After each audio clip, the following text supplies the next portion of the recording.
Welcome to Bank on Her. I'm Makenzie Conklin, and I teach you how to make confidence a strength in and out of your business so you can build self-made wealth and unrealistic success on your terms. I've gone from defeatingly low self-worth to a multiple six-figure entrepreneur by learning how to bank on myself, and I believe you can do it too. Listen to find out how. Hey everyone, I am a little sick for today's episode, so hopefully my voice sticks with me the whole episode. But I was just talking about on my stories today how I decided to stay, and I'm in New York right now. I decided to stay in New York a day longer, and I wish I could tell you it was a whimsical decision, but really, we got home from dinner at 11:30 last night. I hadn't packed. I had like a 7 a.m. flight, and I basically threw a little meltdown. Was like, I can't do it. I don't want to pack, and ended up paying close to $400 for that flight switch to flying out tomorrow. But I do want to bring this up here because I'm so grateful that I get to do something like that. And even saying it, it's like, it's crazy that I get to do that, but I feel good that I get to do that because it's through my business. And today's episode is actually all about how you can create similar success emotionally and financially for yourself through your business. And so that's why I wanted to share it. And let's dive right in. So today's episode is about one of my signature concepts. And, it's one of those 100% success rate challenges that I have in Unlimited. And I've got a couple of those 100% success rate challenges up my sleeve in this program. And this concept is called growth goals. And it has really helped my clients make more money, even get the bodies they're wanting. It's helped them start dating and really just get whatever their goal is. It's a good one. It changes lives. It changes businesses. So let's just dive right in. Here's the amazing thing about growth. It will always blow your mind when done right. And so in thinking about this episode, I was thinking about all these different milestones and how each and every one that I've hit has really blown my mind. But I've noticed that there is a difference of how some milestones feel versus how others feel. And I want to kind of tell you the difference. So I remember there was a point when I was just so mind blown when I first started my business that people would want to work with me. I was extremely new to being a confidence coach. And with the first group program that I launched, which was very early on in my business, probably too early, 5 people wanted to join. And I was just so honored and amazed that I had created some $20,000 within just a couple months of starting my business from that. And I remember within 6 months of starting my business, I had surpassed $100,000 in sales. And that was so incredible. And all these just different milestones that felt so, so, so good. But I also remember surpassing multiple six figures just my first year in sales. And that one not quite feeling as exciting. And then I remember hitting $250,000 in cash in under 2 years of my business. And that one feeling so, so wild and crazy to me. So there's certain milestones that just feel so magical and exciting. And I can't believe this is my life moments. And there's some that feel a little bit different. And I find the difference is that with some, my brain is almost like, yeah, that's good. Great job. This was good work. This is a big deal, but keep going. Versus the goals that feel magical and mystical and so special tend to be the ones where I'm not focused on the goal or milestone itself at all. It just happens. And it's like, holy crap, what did we just do? What did happen? How good do you feel? My goodness, I could scream from the rooftops of how grateful I am. How can I get to, I live in San Francisco, so how can I get to the nearest beach as fast as possible and just honor this and sit in this? How can I, just let this seep into the greatest degree? How can I feel the full spectrum of emotions? Like, it's just so special. And I really try and sink into it versus some milestones like that, surpassing multiple six figures the first year that I talked about. It was just kind of like, yep, keep going, chop, we got things to do. I'm sure you can feel the difference. I can feel the difference even talking about it. So the crazy thing is that the milestones that come faster, sooner, better, feel amazing, those ones, my body just wants to slow down, be grateful versus the, first one, which it was kind of like, it's almost like keep the machine working girlfriend vibes when I reach those goals. The difference between the ones that feel magical and the ones where, I'm just a machine here to hit milestones is what I focus on when I'm working to achieve those milestones. The milestones that don't feel so good, I am very attached to the milestone itself. I'm very attached to the outcome. And I work so hard not to do that, but occasionally it happens, right? But the ones that feel really beautiful, really great, and I tend to do this, which is why I tend to have really fast, unrealistic success, and my clients do too, is there's a strong lack of attachment to the outcome with a very strong attachment to the process of growth. I'll say it again. I am not attached to the outcome. I am attached to the growth, which is just a more simple way of saying what you've definitely heard from me before if you've been around, which is emotional wealth builds financial wealth. So when you are focused on the growth, when you're focused on the emotional wealth and the joy, the creativity, the whole process of it, right? The goal comes so much faster and better, and you're so much more excited, and it's so much more beautiful versus when you're very attached to the milestone, to the outcome, to what it'll mean about you. It's more ego-based. And again, I'm not saying I'm never attached to the outcome. I'm human. I'm a high achiever. We get off on things like that if you're a high achiever. So if anyone's sitting here asking, but how, I want the growth, but I want the outcomes too, that's okay. So does everyone else listening, right? So this episode's really going to help you make the switch to being more attached to the growth than the outcome so that you can have both the growth and the outcome. So I tend to work with very, very high achieving women, very capable women. So a lot of them will come to me and put so much pressure on earning more money. And they end up feeling like they lose themselves in the process. And if I'm being really honest with it, they become disconnected from their mission and start to lose themselves to their businesses because they're focusing so much more on this income goal. And when they're so focused on this income goal, not only does the income goal not happen as fast as they want because of the shame and pressure they've tied to it, but they also end up becoming totally disconnected and disillusioned around their potential and what they're capable of because it didn't happen on that timeline. And that's not what we're about. We don't want that. We want these rich lives outside of our businesses. The financial chase and hyperfixation on this income and these milestones is why so many women come into entrepreneurship feeling on top of the world, but then it slowly eats away at them and erodes the confidence they started with. And that's just the attachment to the outcome. I mean, it's actually attachment to a lot of things. Attachment to the timeline, the outcome, the social pressure of what they should have achieved by now, attachment to what, they envision these goals to mean about them, but it's really attachment to the outcome instead of the growth. And so when I achieve unrealistic success, I'm attached to the growth, not the goal, not the outcome. And this is a concept I teach inside of both private coaching, but also unlimited. Every single time a client fully, whole-bodied, with everything they've got, commits to attaching to the growth instead of the goal, not only do they achieve the growth they're wanting, but they surpass the goal. And I can always tell time and time again when clients have not fully committed to the growth and instead slip back into being attached to the goal or the outcome, always. And so the concept of growth goals inside of Unlimited, it's just this beautiful concept that if you do commit to the growth goal, you have this 100% success rate of hitting the goals you wanted anyway. And I would love to actually just end the episode here and be like, hey, everyone, me and my clients achieve unrealistic success and blow our minds by being attached to the growth and not the outcome. That's it. Thanks for listening. But I know that I want you to dive deeper on this and understand why this is the case. And so let's keep going in. So here's why I don't personally like focusing on the typical goal structure or outcome.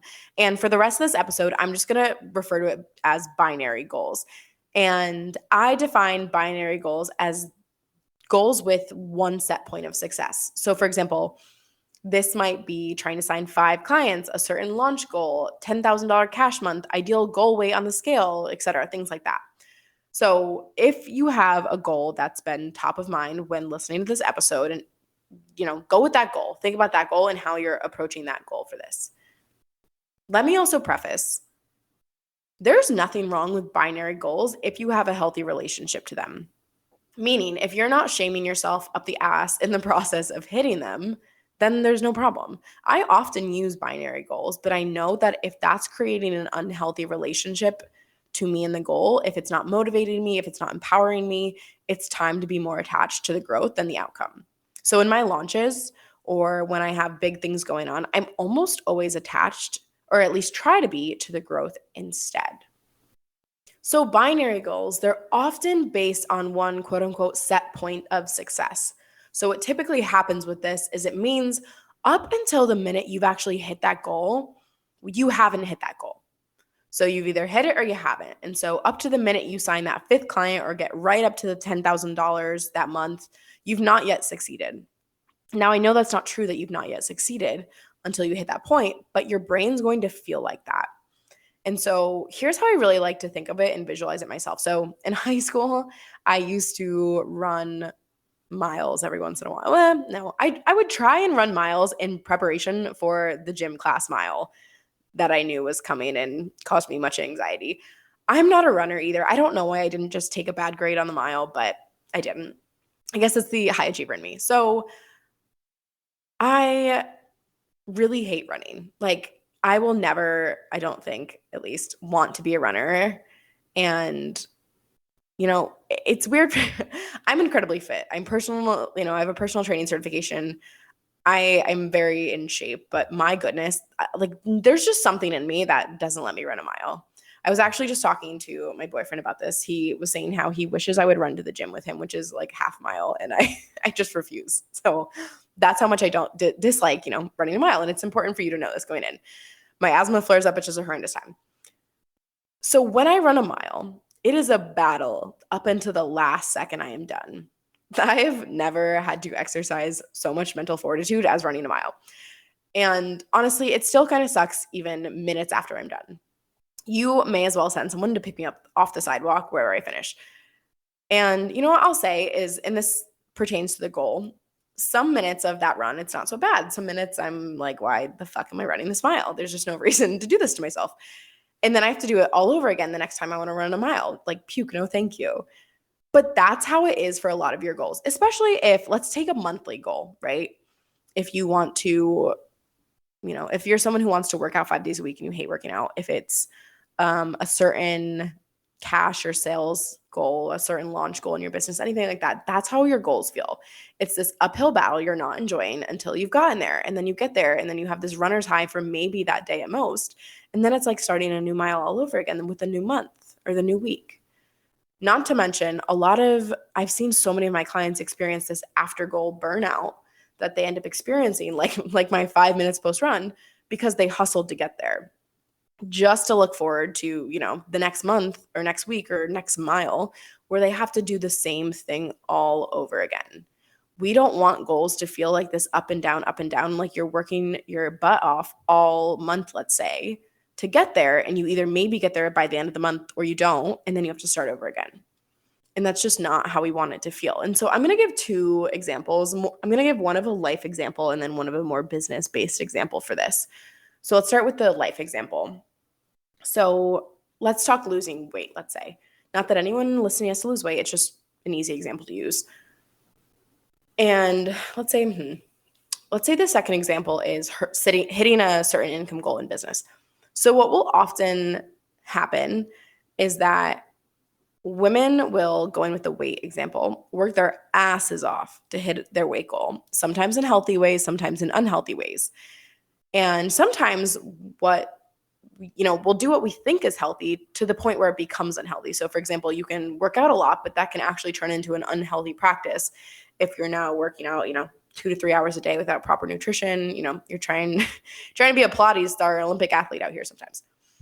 So, or, a common one is ignore our hunger cues because we think we need to stick to some nutrition plan. So we'll work tirelessly towards that weight goal. And let's say you've hit it. You've hit the weight goal that you want. So congrats. It's super exciting, right?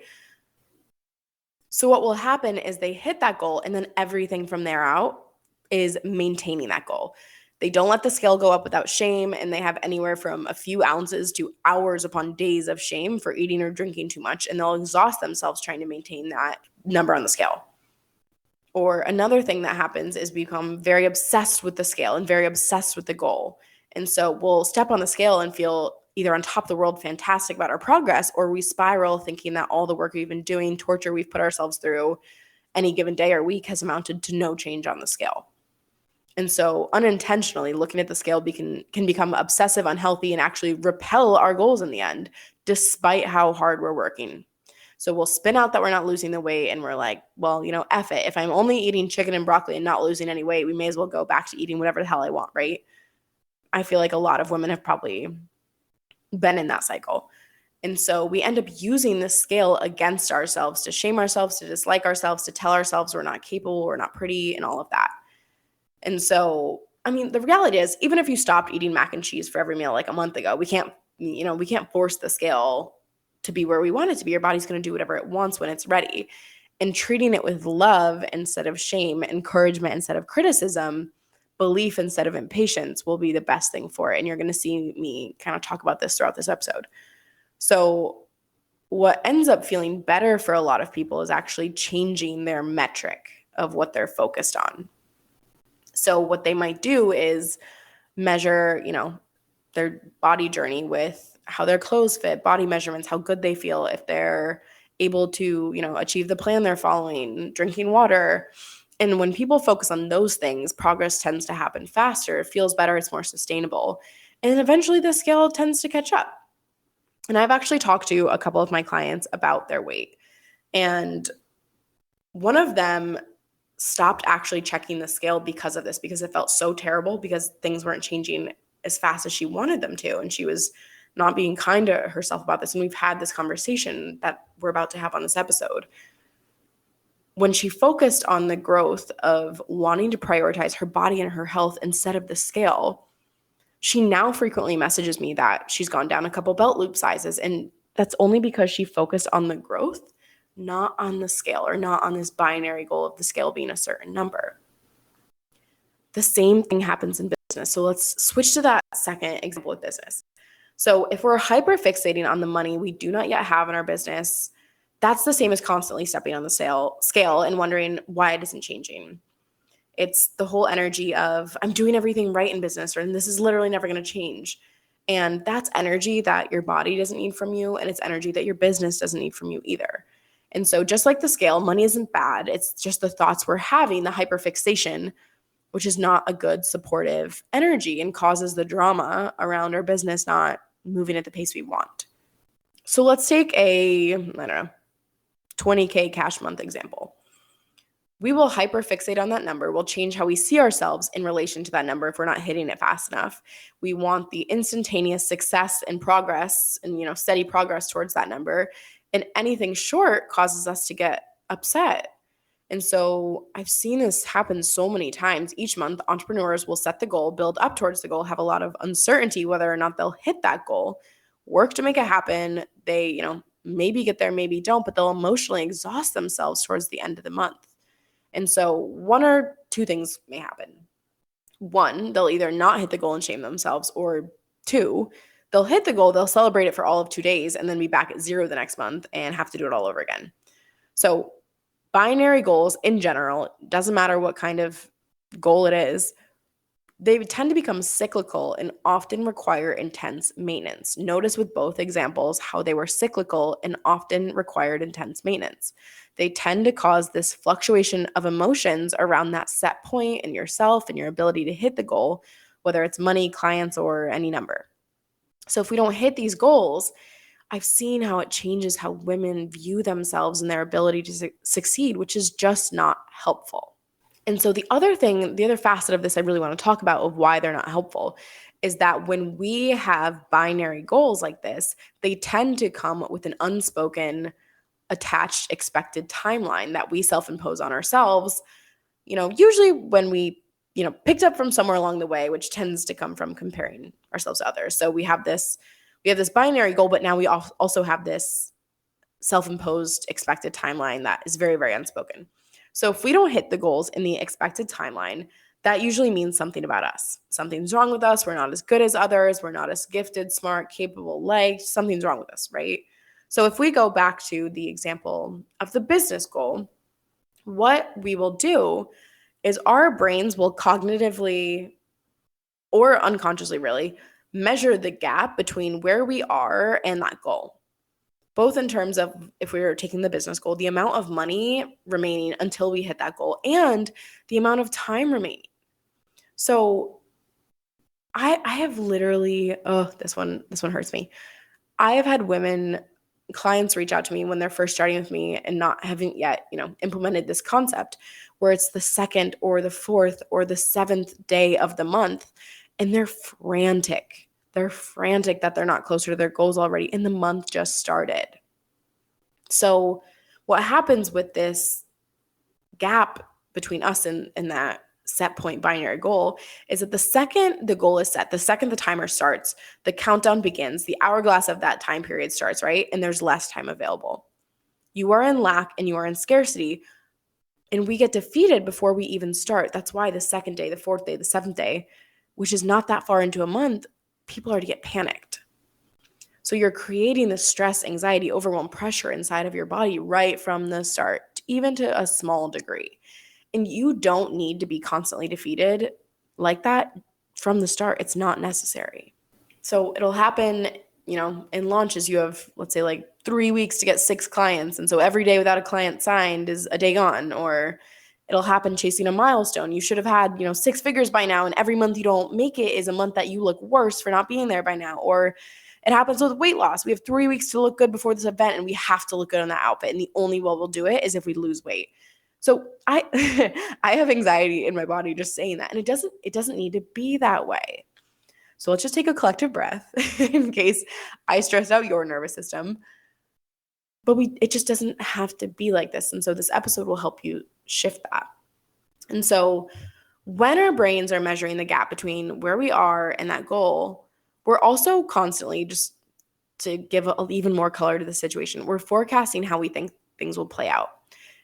And so due to negativity bias and that expected timeline, sometimes forecasting is actually more like catastrophizing. I never know if I say that word right, but we're going with it. So we'll assess past performance of what we expect our results to be according to that timeline and then apply it to the future.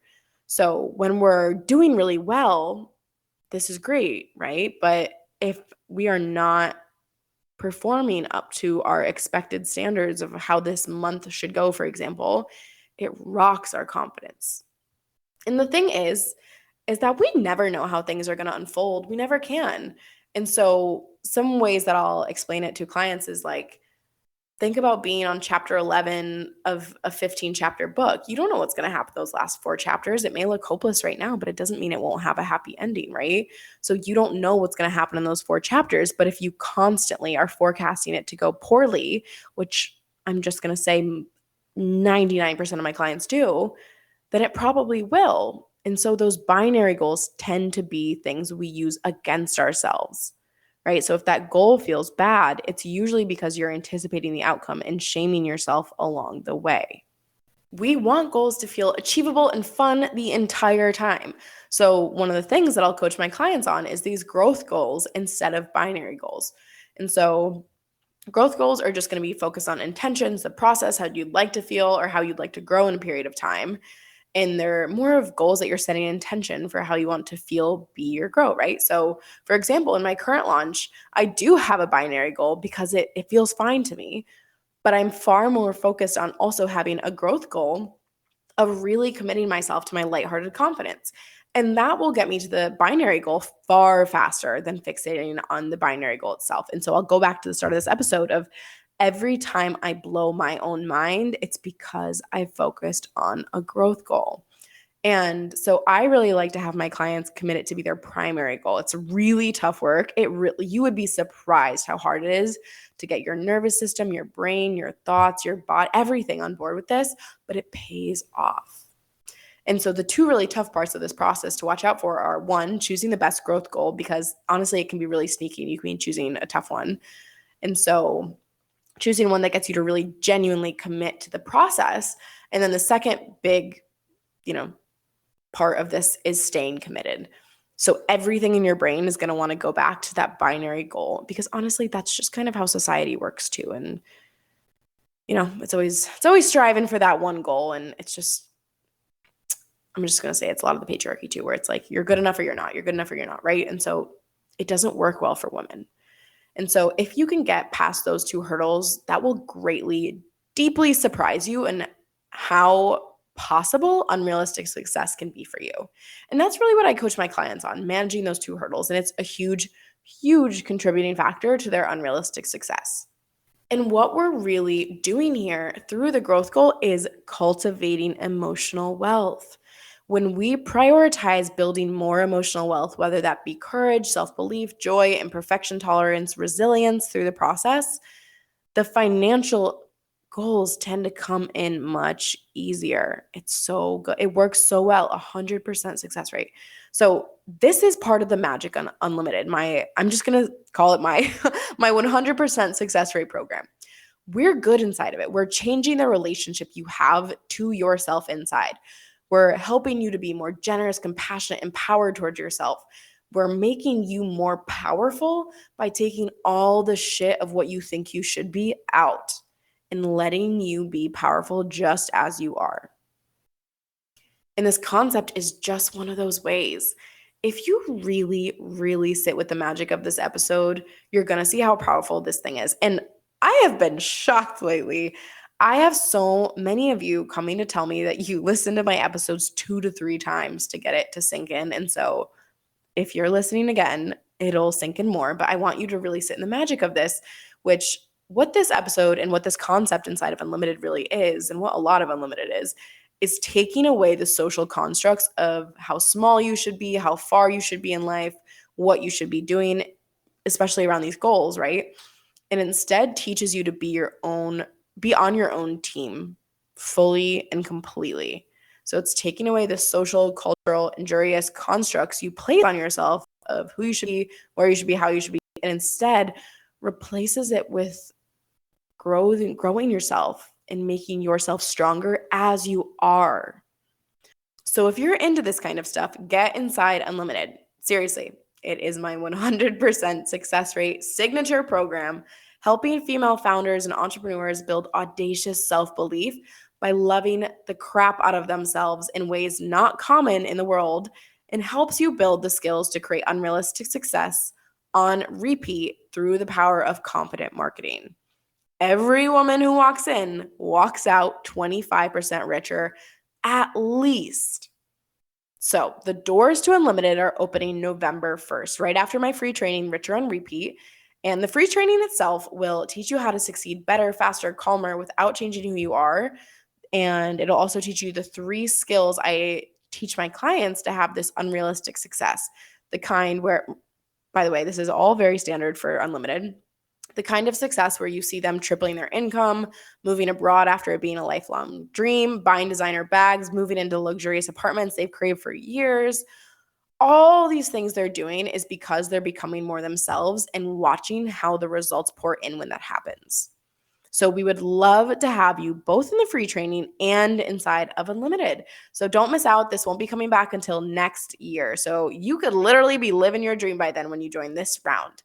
So I'm going to leave the link for the free training and the link to book a sales call with me in the show notes. Also, those who apply before November 3rd of this year will also be receiving a VIP day with me, and a VIP day is valued at $5,000. So if you just apply before November 3rd, you get it for free. It's amazing. I don't think I'll be doing this again. So I'm going to leave the link for both of those things in the show notes. Thank you for listening. I hope you apply this. Come message me if you have any questions, and don't forget to go bank on yourself. Hey, thanks for listening. The doors to my signature program, Unlimited, are opening soon. This is for female founders who want to build audacious self-belief and the skills to create unrealistic success on repeat through confident marketing. The program is 6 months of weekly coaching, a 30-plus bite-sized video curriculum, community support, and the 25% Richer Project, where we get you 25% emotionally and financially richer. The doors open on November 1st and are only going to be open for 3 weeks. We're going to kick this off with a free training called Richard on Repeat, which will also be hosted on November 1st at 3 p.m. EST. Those who join Unlimited before November 3rd will be receiving a free VIP day with me. So you can check the episode links to both register for the free training and book your sales call for unlimited so that you can join and start becoming 25% richer, more confident with unrealistic success. Thanks for listening, and don't forget to bank on yourself.